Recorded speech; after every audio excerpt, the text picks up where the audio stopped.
ഒരിക്കൽ കൂടി എല്ലാ കൂട്ടുകാർക്കും രമ്യാസ് വേൾഡിലേക്ക് സ്വാഗതം. അപ്പം ഞാൻ തമ്പനയിൽ പറഞ്ഞേക്കണ പോലെ ബീഫ് കൊതിയന്മാർക്ക് വേണ്ടിയിട്ടുള്ള റെസിപ്പിയാണ് കേട്ടോ. എപ്പോഴും ബീഫ് മേടിച്ച് നമുക്ക് ഉണ്ടാക്കാൻ പറ്റില്ലല്ലോ. അപ്പോൾ ഒരു പാക്കറ്റ് സോയയും ഒരു മുട്ടയും ഉണ്ടെങ്കിൽ നമുക്ക് ബീഫ് ഫ്രൈ തോറ്റു പോകുന്ന രീതിയിൽ അടിപൊളി ഒരു സോയ ഫ്രൈ ഉണ്ടാക്കിയെടുക്കാം കേട്ടോ. അതിനായിട്ട് ഞാനിതാ ഇവിടെ സോയ വെള്ളം ഒഴിച്ചിട്ട് സ്വല്പം ഉപ്പും ചേർത്ത് കൊടുത്തിട്ടുണ്ട് കേട്ടോ. അപ്പോൾ ഒന്ന് ഞാൻ തിളപ്പിച്ചെടുക്കുന്നുണ്ട് കേട്ടോ.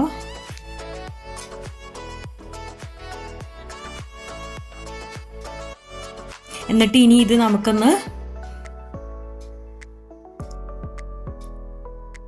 ഒരരിപ്പയിലേക്ക് ഇട്ട് കൊടുത്തിട്ട് അതിൻ്റെ വെള്ളം കളയാട്ടോ. എന്നിട്ട് നമുക്ക് നന്നായിട്ട് ഇത് തണുത്ത് കഴിയുമ്പോൾ ഒന്ന് പിഴിഞ്ഞെടുക്കണം കേട്ടോ. നന്നായിട്ട് ഇത് ശരിക്ക് ഒരു 1-2 പ്രാവശ്യം പിഴിഞ്ഞെടുത്താൽ തന്നെയാണ് കേട്ടോ ഇതിൻ്റെ ഒട്ടും ഇതിൻ്റെ ജലാംശം ഇരുന്ന് കഴിഞ്ഞാൽ അതിനൊരു മക്ക് ടേസ്റ്റ് ഉണ്ടാവും കേട്ടോ. അപ്പോൾ അത് പോകാൻ വേണ്ടിയിട്ട് നന്നായിട്ട് പിഴിഞ്ഞെടുക്കണം. എന്നാലാണ് സോയയ്ക്ക് നല്ലൊരു ടേസ്റ്റ് ഉണ്ടാവുള്ളൂ കേട്ടോ. അപ്പം ഞാനിതാ ഇവിടെ എല്ലാം നന്നായിട്ട് വെള്ളമെല്ലാം പിഴിഞ്ഞ് കളഞ്ഞെടുത്തിട്ടുണ്ട്. ഇനി നമുക്കിതിലേക്ക് കുറച്ച് മസാലകൾ ചേർത്ത് കൊടുക്കാം. അതിനായിട്ട് ആദ്യം തന്നെ ഞാനിവിടെ മഞ്ഞൾപ്പൊടി ചേർത്ത് കൊടുക്കുന്നുണ്ട്.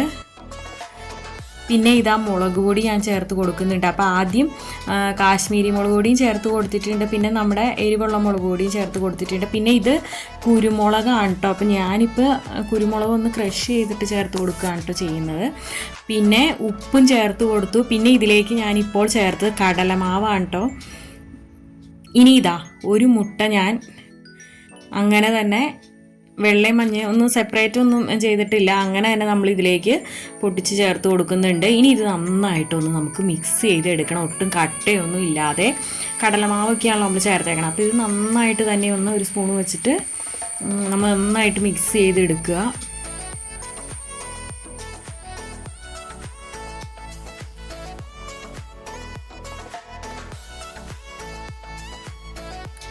പിന്നെ ഇത് നമുക്കൊന്ന് ഫ്രൈ ചെയ്തെടുക്കാം കേട്ടോ. അതിനായിട്ട് ഞാനിവിടെ ഒരു പാൻ അടപ്പത്ത് വച്ചിട്ടുണ്ട്. അതിലേക്ക് വെളിച്ചെണ്ണ ചേർത്ത് കൊടുത്തിട്ടുണ്ട്.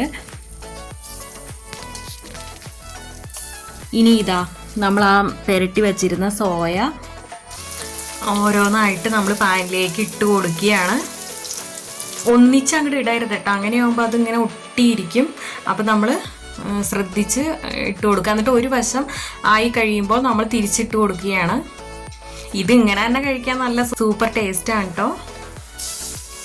ഇനി ഞാൻ വേറൊരു ചീഞ്ചട്ടി അടപ്പത്ത് വെച്ചിട്ടുണ്ട്. അതിലേക്ക് 2 സ്പൂൺ വെളിച്ചെണ്ണ ചേർത്ത് കൊടുത്ത് വെളിച്ചെണ്ണ ചൂടായി വന്നപ്പോൾ 2 ചെറിയ സവാള, പിന്നെ ഒരു ചെറിയ കഷ്ണം ഇഞ്ചി, 4 അല്ലി വെളുത്തുള്ളി, ഒരു 2 പച്ചമുളക്, പിന്നെ ഒരു തക്കാളി, ഇത്രയും നല്ല പൊടിയായിട്ട് അരിഞ്ഞതാണ് ചേർത്ത് കൊടുത്ത്. ഇനി നമുക്കിതൊന്ന് വഴറ്റി കൊടുക്കാം. ഇനി ഇതിലേക്ക് നമ്മൾ സ്വല്പം മഞ്ഞൾപ്പൊടി, പിന്നെ മുളക് പൊടി, മല്ലിപ്പൊടി, പിന്നെ ഗരം മസാല ഒരു 2 ടീസ്പൂൺ ചേർത്ത് കൊടുത്തിട്ടുണ്ട്. ഇത് നമ്മൾ ആദ്യം ചേർത്ത് കൊടുത്തിട്ടുണ്ട് മസാലയല്ല, എന്നാലും ഇപ്പോഴും കൂടെ നമ്മൾ സ്വല്പം കൂടെ ചേർത്ത് കൊടുക്കണം കേട്ടോ. ആദ്യം ചേർത്തതല്ല, സ്വല്പം കൂടെ ചേർത്ത് നമുക്ക് നന്നായിട്ട് മിക്സ് ചെയ്തെടുക്കണം. അപ്പോഴാണ് നമ്മൾ ആ സോയയിലൊക്കെ നന്നായിട്ട് യോജിച്ച് വരണം കേട്ടോ ഈ മസാലയെല്ലാം. ഇപ്പം തന്നെ നല്ലൊരു മണമൊക്കെയാണ് കേട്ടോ കൂട്ടുകാരെ. കണ്ടോ, അടിപൊളി ടേസ്റ്റാണ് കേട്ടോ. ഇത് ഉറപ്പായിട്ട് ഉണ്ടാക്കിക്കണം കേട്ടോ. ലാസ്റ്റ് സ്വല്പം ഒരു പഞ്ചസാര ഒരു നുള്ളു ചേർത്ത് കൊടുത്താൽ നല്ലതാണ് കേട്ടോ. അപ്പോൾ എന്താണെന്ന് വെച്ചാൽ നമ്മുടെ ആ പുളിയും എരിവെല്ലാം ബാലൻസായിട്ട് വരാൻ വേണ്ടിയിട്ട്.